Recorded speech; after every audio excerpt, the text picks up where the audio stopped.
ছোটবেলার পয়লা বৈশাখ মানেই ছিল এই পূজা তোর পয়লা বৈশাখে নতুন জামা নেওয়া হয়ে গেছে? আমার হয়ে গেছে, একটা টুকার দিয়েছে বাবা। তুই যখন ফ্রক নিয়েছিস আমি একটা ফ্রক নেব। আর শোন না, বিকেল বেলায় প্রথমে আমাদের দোকান থেকে মিষ্টির প্যাকেটটা নিয়ে গিয়ে তারপর তোদের দোকানে মিষ্টির প্যাকেটটা নিয়ে সোজা বাড়ি চলে যাবো। যে দুজন একটা ভাগ করে খাবো। হ্যাঁ চল টাটা, মাকে যে ফ্রকটা কিনে দিতে বলি। একটা ফ্রক লাগবে। বাপ রে বাপ, দেওয়া হবে খন। উফ, আর এখন কি রে একা একা দাঁড়িয়ে কি করছিস? কিছু না। কি হ্যাঁ, কাল তো পয়লা বৈশাখ, কিছু জামা টামা তো কেনা হয়নি। বিকেলবেলায় যে একটা কুর্তি ফুর্তি কিছু কিনে আনবি না? ভালো লাগছে না কিছু কিনতে।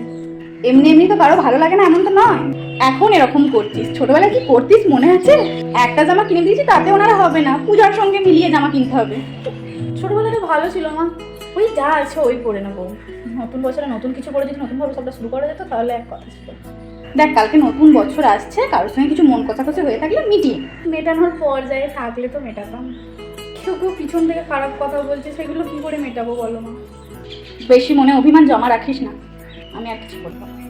ছোটবেলাটাই ভালো ছিল।